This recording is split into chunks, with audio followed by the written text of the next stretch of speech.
Maraming sinasabi ang Biblia tungkol sa paraan ng pag-iisip ng tao at ano ang nagiging bunga ng paraan na yon ng pag-iisip. John 16:33, si Jesus, I have told you these things so that in me you may have peace. In this world you will have trouble, but take heart, I have overcome the world. Yan ang isang number one na mensahe ng Panginoong Jesus, peace. Kaya nga nung siya isinilang, kumakatama ang anghel, peace on earth. Peace in people's hearts. Peace talaga. Sayang ang pagiging relihiyoso, sayang ang paglapit sa Panginoon, sayang ang paglilingkod, pag-aaral, kung hindi naman tiwasay ang kalooban. Kasi ang talagang gusto ng Panginoon na marating ng lahat ng mananampalataya ay kapayapaan. At sabi niya, in this world you will have trouble. But take heart, I have overcome the world. So dalawang pagpipilian. Sabi niya, talagang magulo ang mundo. Magkakaproblema kayo, natural lang yun.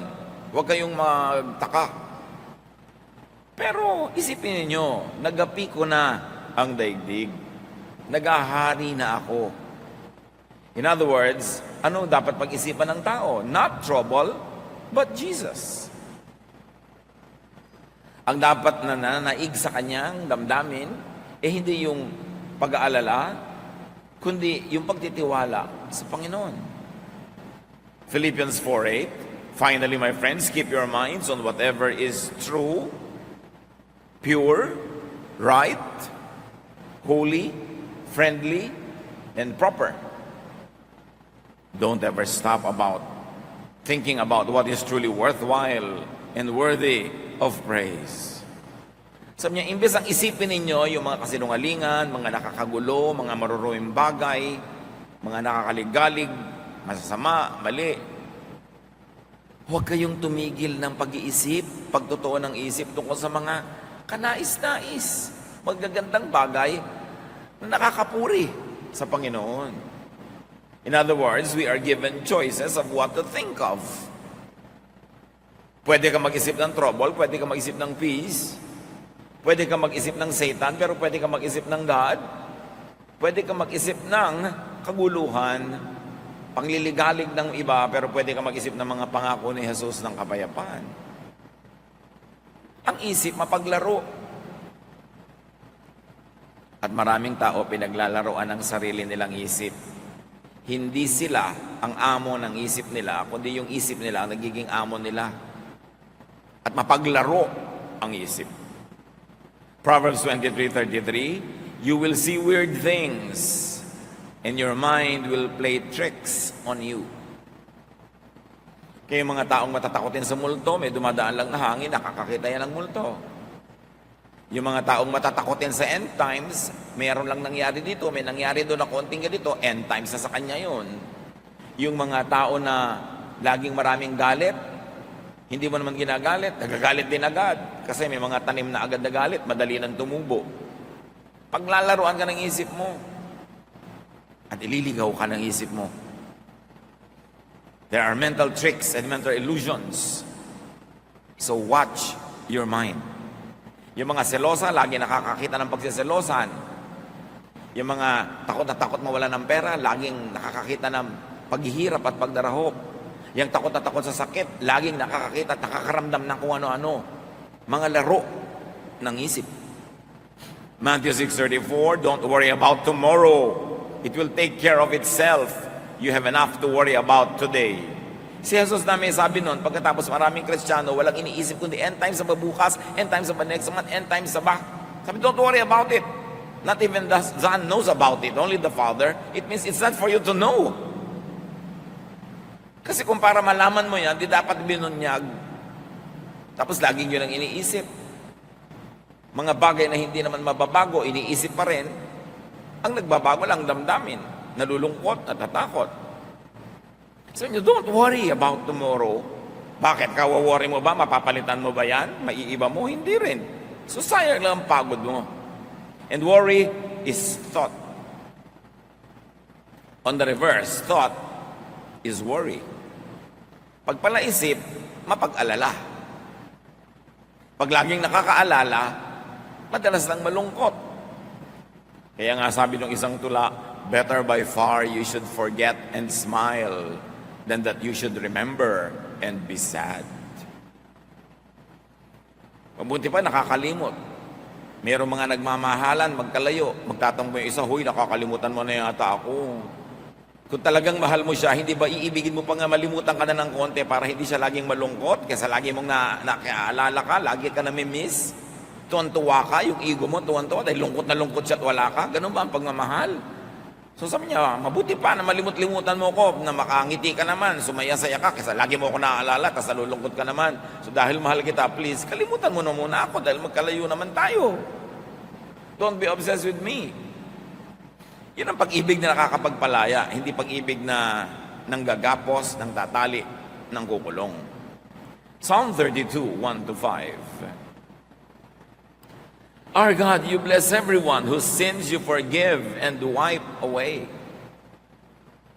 You bless them by saying, you told me your sins without trying to hide them, and now I forgive you.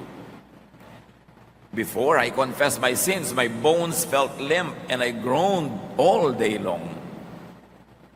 Night and day your hand weighed heavily on me, and my strength was gone as in the summer heat. So, I confessed my sins and told them all to you, and I said, I'll tell the Lord each one of my sins. Then you forgave me and took away my guilt.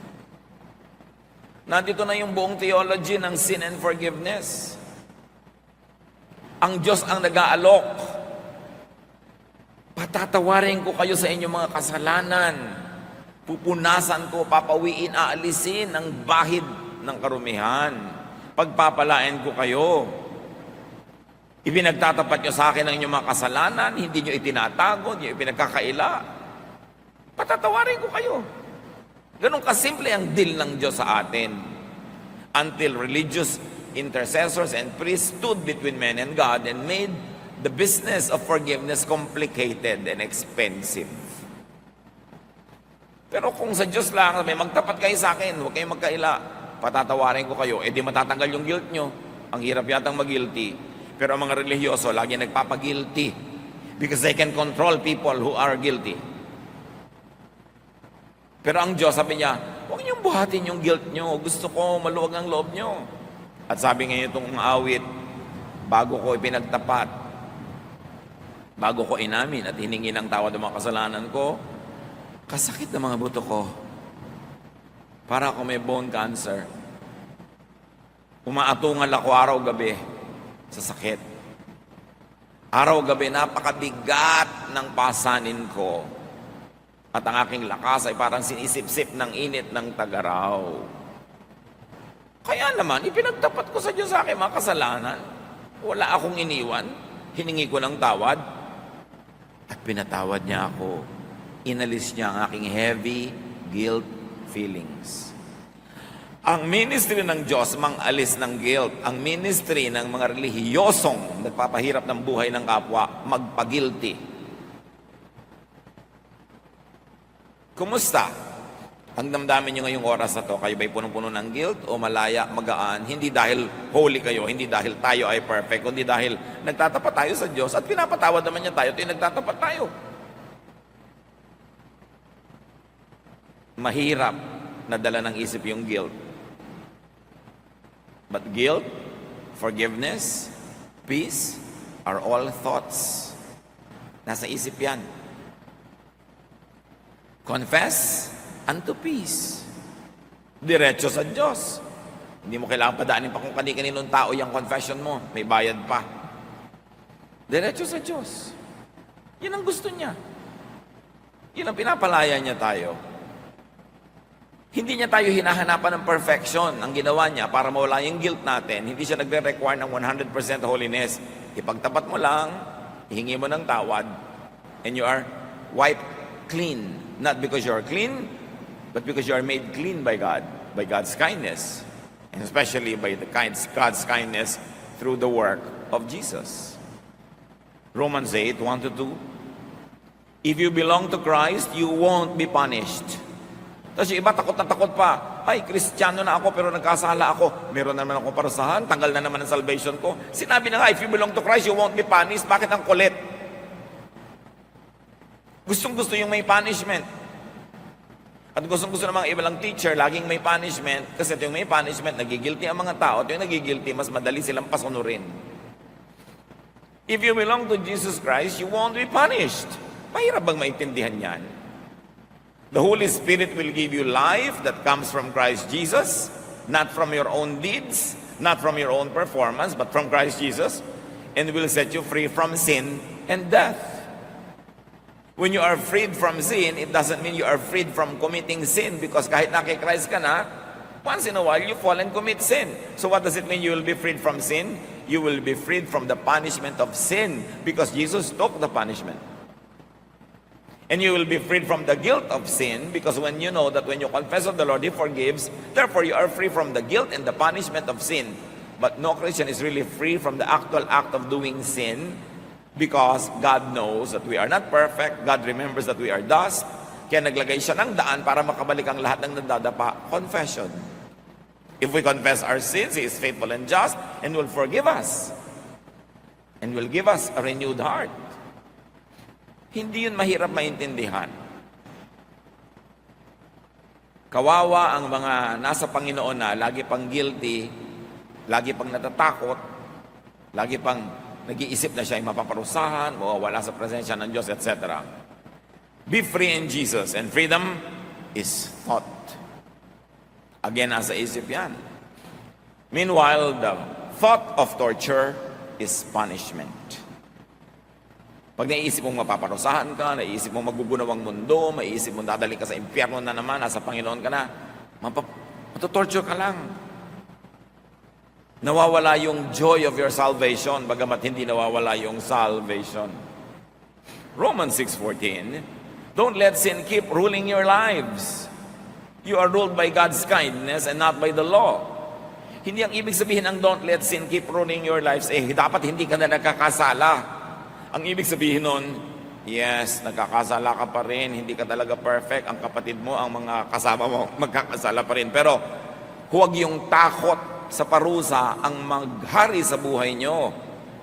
Ang paghariin nyo sa buhay nyo ay ang Diyos, ang kanyang kabaitan, at hindi yung law na nagbibigay ng punishment. Romans 6:14, read it over and over again. Don't let sin keep ruling your lives. In other words, don't let the fear of sin and the guilt of sin keep ruling your lives. You are ruled by God's kindness, not by your perfection, not by the law, or not by obeying the law. It doesn't mean do not sin, but it only means do not be a slave of the fear of sin and punishment. But of course, it's always preferred that we minimize sin. You cannot be sinless, but you should sin less and less and less. That is desirable. But sinlessness is unattainable in this life. Sino man na mag-iisip noon ay laging mabibigo, laging magigilty, matotorture, wala yung peace. Kaya alam mo na hindi yun ang tamang reading eh. Kasi pag tama ang reading mo ng scripture at application, ang bunga, peace. Thought of sin is master. But the thought of life in Jesus is liberator. And your new master. Anong kinalaman ng mga verses na yan sa gusto natin pag-usapan na discipline for peace of mind? Inisa-isa lang naman natin ang mga pwedeng magtanggal ng peace of mind, di ba? Anong disiplina ang kailangan natin para maghari yung peace of mind? Unawain ito. Thoughts become emotions, and emotions become blood chemistry. Pag may naisip ka, magiging emosyon yun. Either nakakalungkot ang naisip mo, lulungkot ka. Nakakasaya, sasaya ka. Nakakapagpaselos, magseselos ka. Nakakapagpainggit, maiinggit ka. Basta may inisip ka, magkakaroon yun ng emotional equivalent in your system. And your emotion will change your blood chemistry. Napatunayan na ng siyensya yan. Kahit nga ang pag-iyak, bakit ang iyak ng iyak bago matulog, biglang ang sarap ng tulog? Kasi napatunayan na sa luha kasama yung mga toxins, mga lason related to stress. Yung naninigas ang katawan mo, yung ikaw ay halos himatayin, yung hirap na hirap ka, yung toxin na yon lumalabas kasama ng luha. Kaya nalungkot ka, lumuha ka, lumabas yung toxin.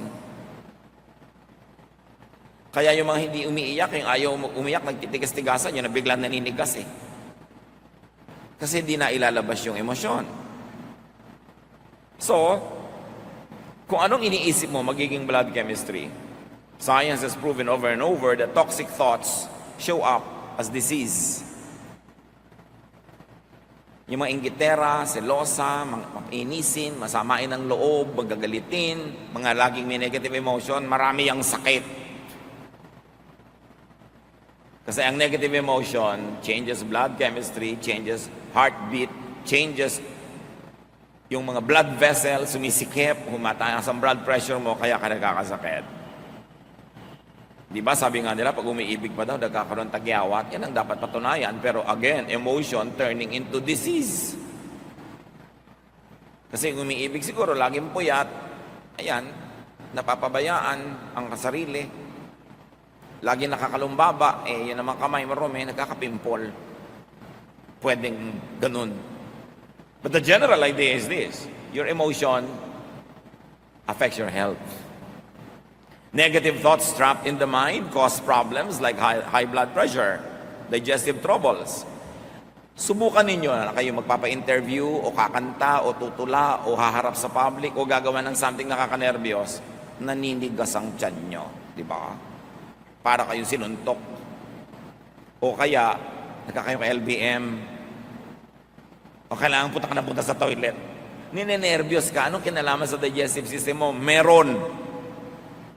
Negative emotions affect the digestive system.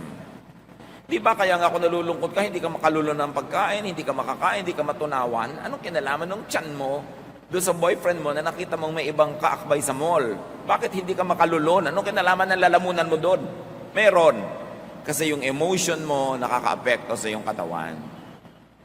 Pero yun namang biglang tinextan ka ng sangkaterbang I love you, nako, sarap-sarap mong nguya at kumain. Ang pangunguyakoy mo ay talagang wagas.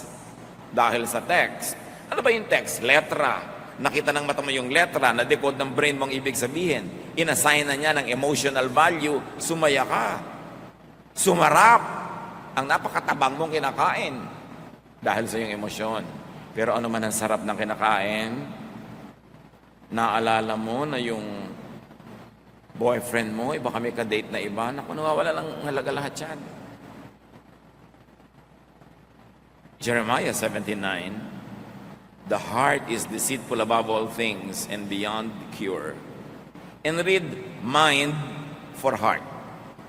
Talinghaga yun. Ang totoong tinutukoy dito, isip.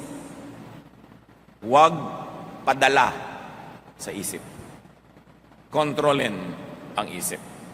Dinadala ka ng isip mo sa matatakot ka, dinadala ka sa magsiselos ka, dinadala ka sa magagalit ka, huwag kang padala, siya ang kontrolin mo. Proverbs 23:33, you will see weird things and your mind will play tricks on you. May nakita ka lang halimbawang kung anong papel na may telephone number sa bulsa ng iyong asawa. Your mind will play tricks. Kung ano-ano na ang mangyayaring kwento niya, buong-buo na yon. Kahit saan sila nag-check-in, anong minerienda nila, gano'n sila katagal magkasama. Dahil paglalaroan ka ng isip mo, dadalin ka actually sa gusto mong puntahan. Alam naman ng isip mo kasi yung takbo ng utak mo, kaya doon ka na niya dadalin. Kaya kung saan mo gusto papuntahin yung isip mo, mag-practice ka na doon nagpupunta yung iniisip mo. Kasi dadalin ka nun automatically when you are not in control. What you think of, you see. You imagine, you dream of. That's why dreams could become your realities. Pagka nabubuhay ka sa pantasya. Marami mga tao dahil sa fantasy, may pinafantasize sila isang tao na gustong-gusto nila, ini-imagine nila na gusto din sila. Hindi naman sila man lang kilala. May mga tao na sa public places, pag may mga kasama silang laging nandun din, mga opisina siguro, mga restaurant, o mga public places like this, Napapansin nila na yung crush nila, laging doon nakatingin. Doon sila uupo. Tapos sasabihin, nakita mo, tingin ang tingin sa akin. They create their illusions. Paano hindi ka makikita? Kahit saan lumingon, nakabalandra yung mukha mo doon. Kung dadaan sa ganitong koridor, nakakalat ka doon. Dadaan sa ganung hagdan, nandun ka. Tapos sasabihin mo, sinusundan-sundan ka. Illusion. Dapat kinikilala mo kung ano yung ilusyon, ano yung realidad, para nakatungtong ka sa lupa. Thoughts could become lifestyle.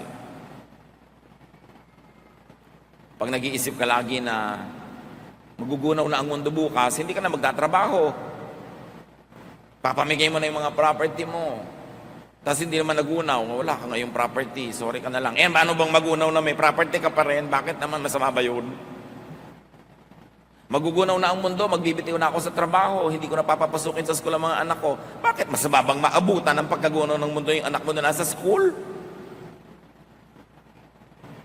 Pagka lagi mong iniisip, it will become your lifestyle. Thoughts could become actions, habits, behavior, character. Kaya pag lagi mong iniisip na ang Diyos masungit, godly ka, magiging masungit ka. Pag iniisip mo ang Diyos, lagi nanguhusga ng kapwa, ikaw din, nanghusga ka ng husga. Kasi nang iniisip mo tungkol sa Diyos, nire-reflect mo ngayon sa buhay mo. What do you think of God? Ano bang iniisip niyo tungkol sa Diyos? Na gusto niyo ngayong i-model? Pagka ang iniisip mo ang Diyos, tuwing nakakakita nagkakamali, lagi niyang sinisita, mahilig ka ngayong manita. Pero kung iniisip mo na ang Diyos, mahilig magpatawad, nagiging mapagpatawad ka rin. What do you think of God determines your behavior. Nagiging salamin ka ng iyong isip at nakikita ng kapwa kung anong iniisip mo sa pamamagitan ng iyong mga kilos. Mark 7:20-23, Jesus said, "What comes from your heart is what makes you unclean. Out of your heart come evil thoughts. All this come from your heart, and they are what make you unfit to worship God." Again, heart is to be read as mind. Sabi, ang lahat ng gagaling sa isip mo. Kaya ganyan ka magdamit, kaya ganyan ka kumain, kaya ganyan ka kumilos, kaya ganyan ka makisalamuha, makitungo sa tao, kasi ganyan ka mag-isip. Ngayon, gusto mong palitan yon, edi palitan mo ang paraan ng iyong pag-iisip. Kasi yung isip mo ang factory ng lahat ng ginagawa mo sa buhay, doon yun nagmumula.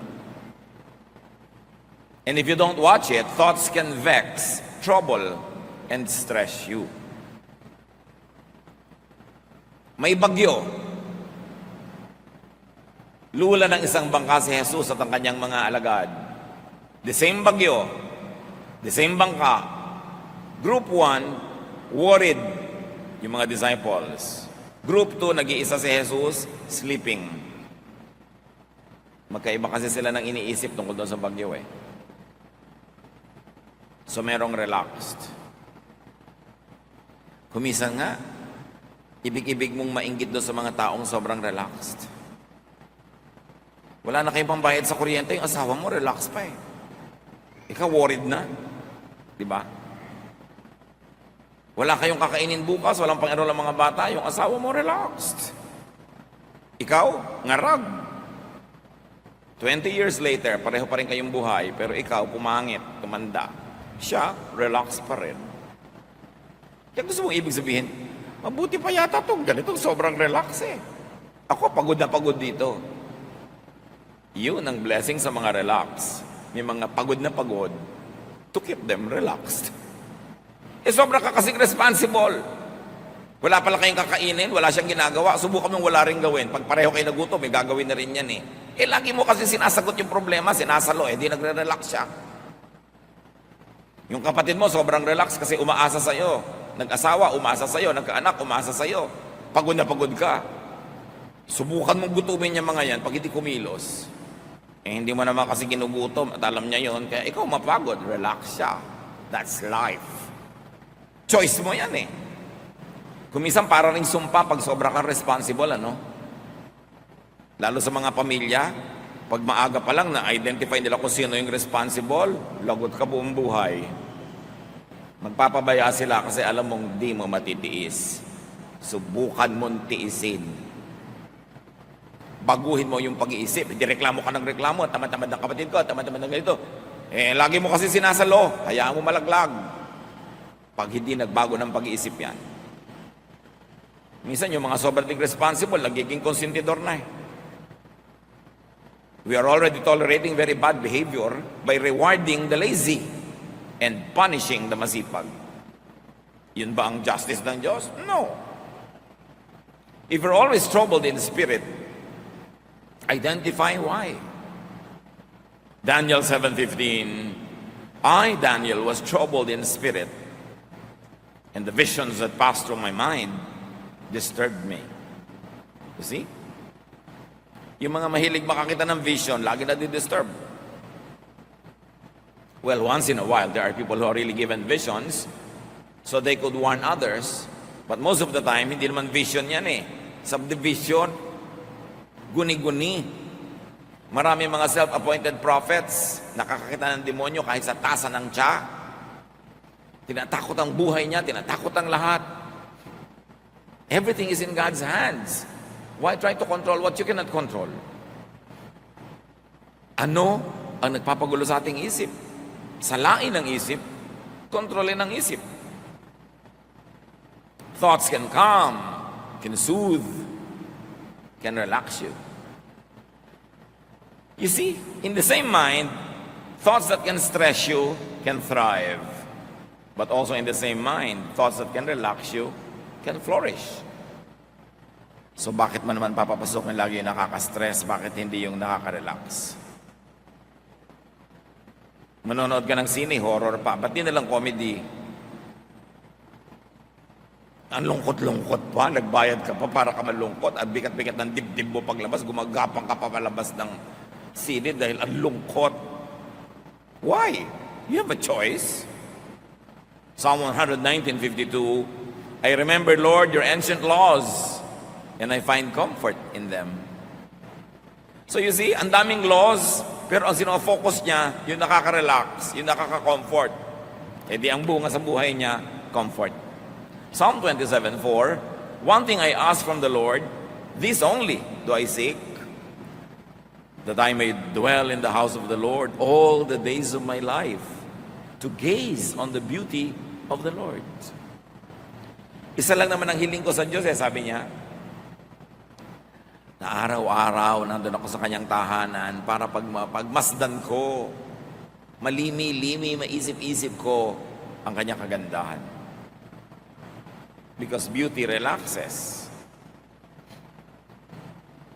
So, sabi niya, gusto kong magpunta sa church araw-araw para ako ma-relax, para ma-enjoy ko ang kagandahan ng Panginoon. Tapos magpunta mo doon, marami mga bully, marami mga huwes, marami mga hukom, marami mga abogado na umuusig sa'yo, nagja-judge sa'yo, hindi nakaka-relax yun. Hindi dapat ganun ang atmosphere in the house of the Lord. As you think, you become. You become, you are your thoughts. Ano pa talaga ang nagde-define ng ating pagkatao? Ito yung ating pag-iisip. Ikaw ay ang pag-iisip mo. Ang pag-iisip mo ay ikaw. Proverbs 23:7, for as he thinks in his heart, so is he. Paano ka mag-isip, magiging ganun ka. So change your life by changing your thoughts. Ang sinasabi lang nating change, yung nakaka-stress, yung nakakagulo. Yun namang nakakapagpasaya, di huwag niyo nang palitan dahil masaya na kayo eh. O kaya palitan niyo ng mas nakakasaya pa. Romans 12:2, let God change the way you think. Then you will know how to do everything that is good and pleasing to Him. Gusto ng Diyos, relax ka, peaceful. Ayaw niya na ikaw ay stressed and vexed and troubled and afraid. Hindi business ng Diyos manakot. Business niyang magpatahan ng umiiyak, magpapayapa, umalo-alo para tayo matahimik. 1 Corinthians 14:20, stop thinking like children. In regard to evil, be infants. But in your thinking, be adults. Grow up. Tigilan ang pag-iisip bata, lalo't hindi ka na talaga bata. Baguhin ang pamamaraan.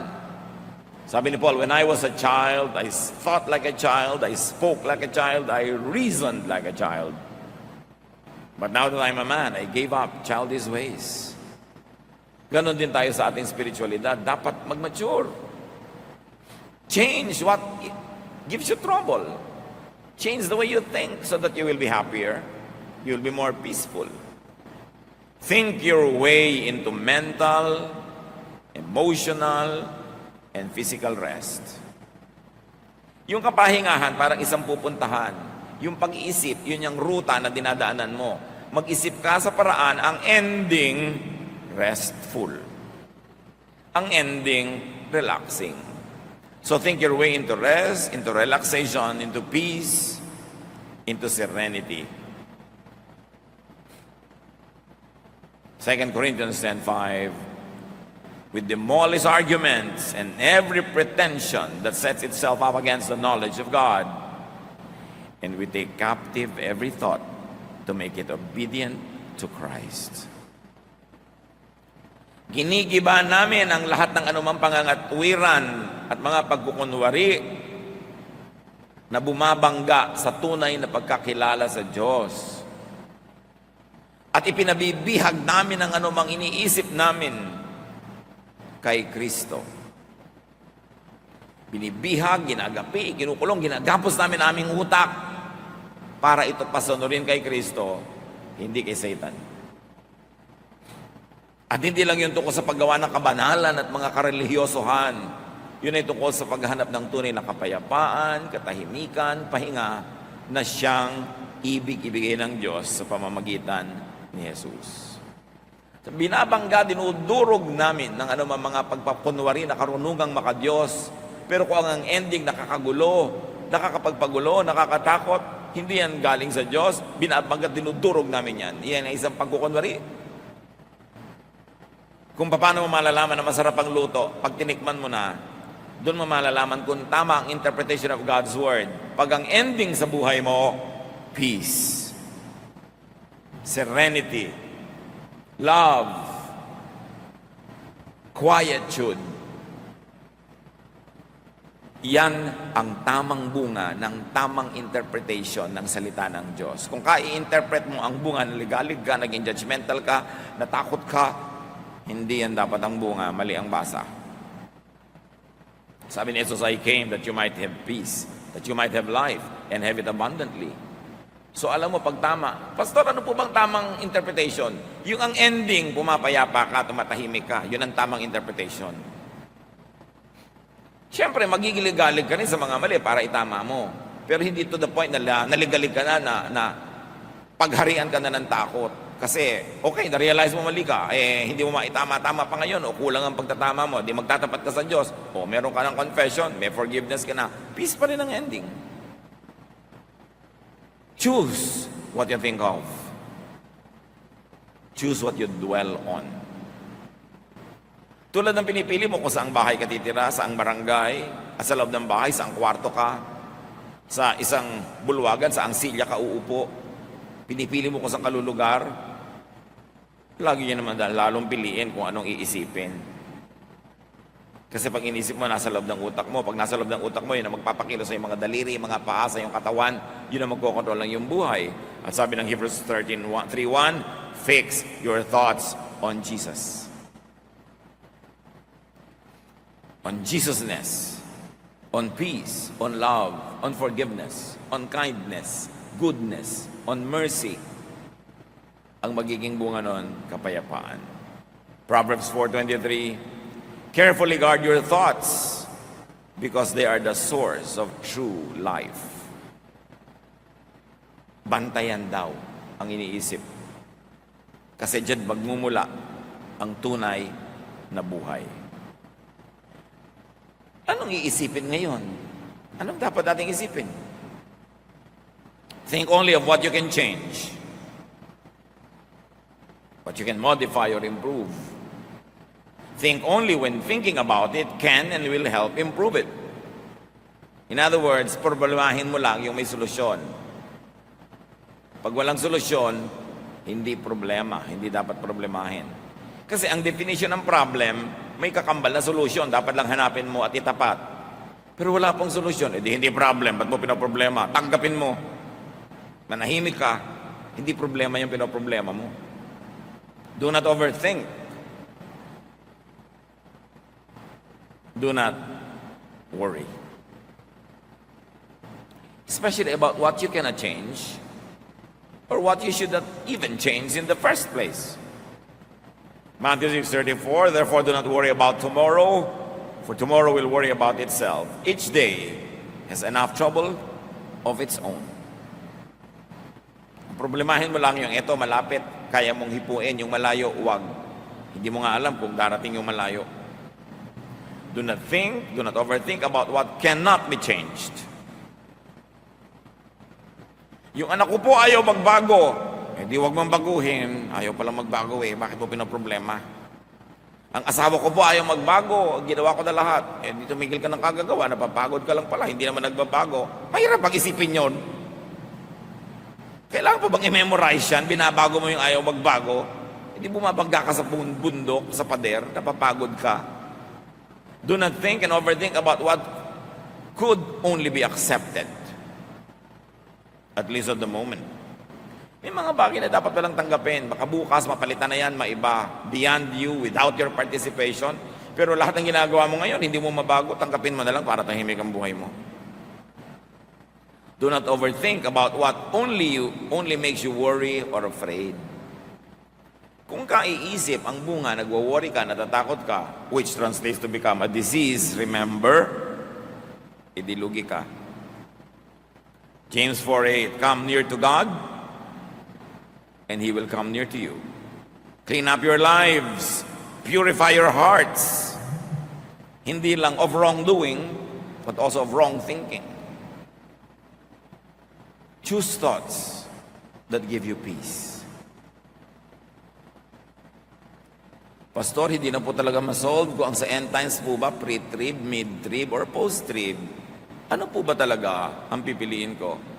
Hindi doon ka masaya. Saan ka masaya?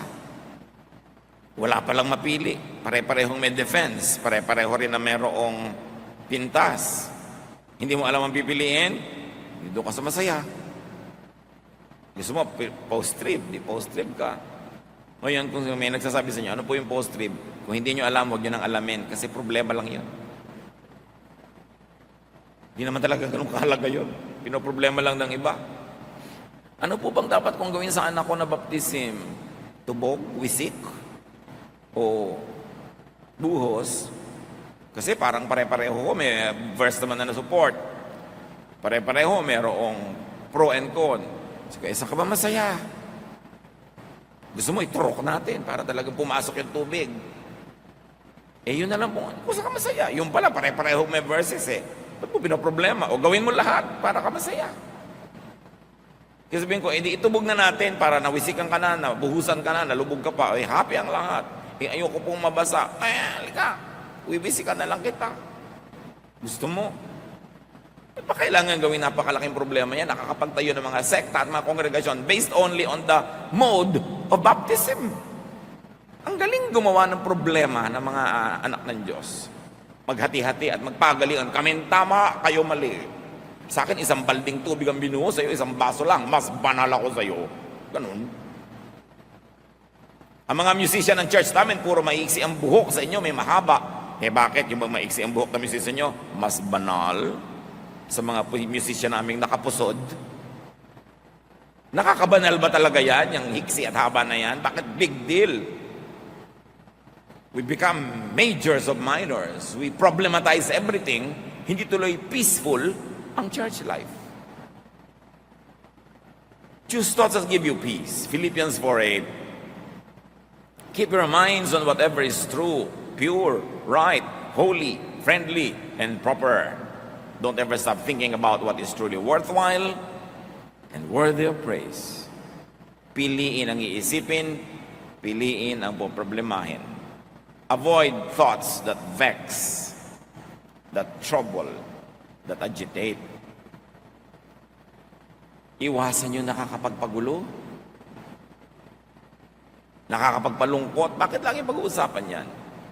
Paborito na magkakapatid, pag-usapan yung hipag nila na inis sila. Ba't niyo siya ginagawang star? Ito yung nag-uusap kayo, siya ang topic, edi star. Mabuti pa, magtinda na kayo ng ticket. O, eto na ticket, bumili ka na. Pag-uusapan na natin ang hipag natin. Kasi star siya, magbayad tayo. Bakit lagi niyo pinag-uusapan yung nakakainis? Yung nakakapagpalungkot, nakakapagpagalit, edi nilalagyan niyo ng sakit ang utak niyo? Nakakainis pala siya, dapat huwag isipin. Kasi yung iniisip, lalo siya nagwawagi. At lagi kayo natatalo. Kasi kahit naman kayo isip ng isip, kwento ng kwento, hindi rin naman sila nagbabago, kayo ang naiinis. Paboritong pag-usapan ng mga magbibilas, yung biyana nila. O yung mga hipag nila, mga in-laws. Yan ang mga paboritong topic na nakakainis, di ba? In-laws. Tigilan nyo yan. Kasi wala namang mabuting idudulot sa inyo. Nagiging star lang sila. Psalm 55, 1-5, my thoughts are troubled. My heart is racing fast and I am afraid. I am trembling with fear, completely terrified. You see, dahil sa thought, pati katawan ang inig. Bumilis ang tibok ng puso. Nasira ang katawan. Bakit yung papayagang laging mangyari yon? Ephesians 4:31, get rid of all bitterness, rage and anger, brawling and slander, along with every form of malice. Yan ay para sa inyong personal na kabutihan. Detox your mind. Marami naman nagde-detoxan ng katawan nila, umiinom ng pang-detox, nagpapaturok ng pang-detox, pero hindi binabantayan kung anong iniisip. Itong pinakamaraming toxic elements na pumapasok. Direct your thoughts.